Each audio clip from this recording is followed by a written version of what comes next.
welcome back to our channel. Now today I want to have a brief conversation about home learning. With the pandemic going on and with everybody being home, there's a lot of pressure on parents to be quote-unquote teachers. And if I could speak on behalf of my colleagues or on behalf of the educators, we really don't expect you to do our job. What we are asking of parents is just to ensure that learning is still happening while the children are at home, that the children are staying abreast of whatever milestones they've achieved in terms of their education so far. So please do not feel pressure. We know that the times are hard, things are all over the place, routines are out of the window. So basically this video is just to help you gather a bit more structure, if you may say, for your child. So number one is to create a specific time within the day that you can sit down with your child for structured play or structured learning. Now, depending on how old your child is, I'll just talk about toddlers because that's my area of expertise. So for toddlers, say you can have about 15 minutes in the day that you will be able to sit down with your toddler and actually go through maybe 1 or 2 different activities, which is good in the sense that it helps you understand where your toddler is at, and it also presents opportunity for guided learning, because like I always say, children generally, not even toddlers, children generally learn all the time through exploration, through play, through actually sitting and being taught. So this structured time or structured learning is just so that they have you as mommy or daddy, or mommy and daddy, sitting in with them and going through a specific guided activity. Now what you want to remember is whatever time you set out, so say it's 10 to 10:15, then make sure every day at 10 to 10:15 you're able to sit down and actually go through activities, whatever activities you want, just sit down and go through them. And then my second point is to involve lots of song in learning. Again, children learn really well from sensory things they can hear, and I think songs and actually watching stuff, so audiovisual is a really big learning aid for children.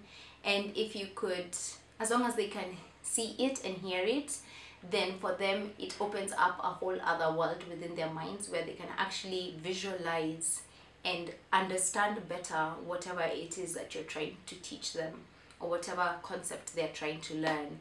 So there's a lot of music resources online. If you go to YouTube, you can search for Little Baby Bums or English Sing Sing, or there's another one I really like, Super Simple. And most of these YouTube channels actually have playlists, so they divide them, like phonics has a playlist, and numbers, so, colors, shapes, so like that. So if you want to say you're teaching shapes today, then you could just go onto English Sing Sing, look for the shape songs and sing along with your child. This will go a long way. And then the next thing you want to do is to involve a lot of sensory activities. Now, children generally in their early childhood learn best through sensory activities. What this means is if you can find activities that involve the sense of smell, sense of sight, sense of hearing, sense of taste, and sense of touch, then those are the best lessons for your child. So say you're teaching color yellow, right? You've already gone on to English Sing Sing and watched a video about yellow, or learnt a song about color yellow. Then you may want to present them with a banana.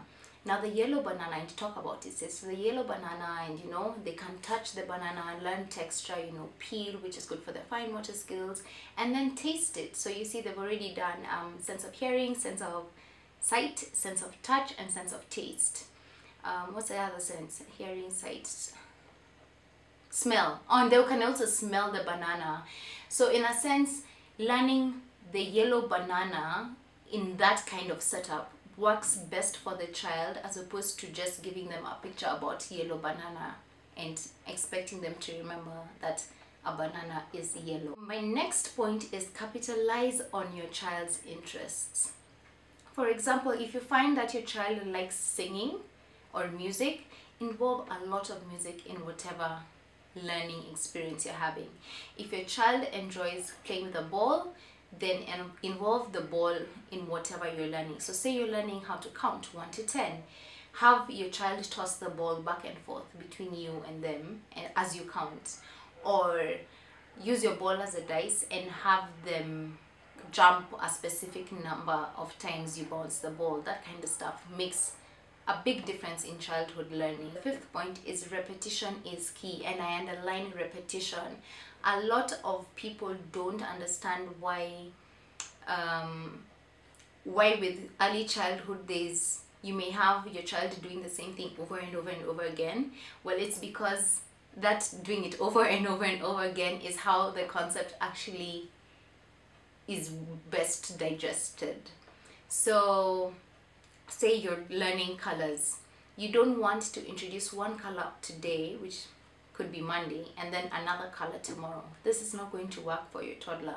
What you want to do is to have one color. Say Monday is color red, so on Monday you do color red, and then on Tuesday you still reinforce color red but with a different activity. So say Monday you learned about the red apple and they got to touch the apple. Tuesday you can still reinforce this same red by building with red blocks, say for example. And then Wednesday, still reinforcing on color red, bake a cake together and put red frosting on the cake. That way they have many different activities that have helped them register that this is what red looks like, and yeah, this is color red. And then now from Thursday, Friday, Saturday, then you could do another color with different activities. The more activities you do, again reinforcing on a specific topic or area of learning, the better your child is able to kind of grasp the concept. My last point is positive affirmation.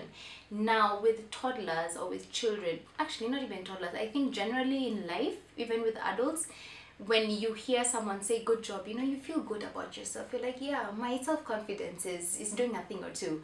And it's the same with kids.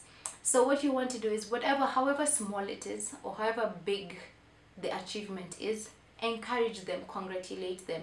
Today they may have just learned how to hold the pencil or color pencil crayon the right way. Congratulate them, tell them good job, I'm so proud of you. Tomorrow you may find that they're coloring within the lines. Well done, I'm so proud of you, this is fantastic work.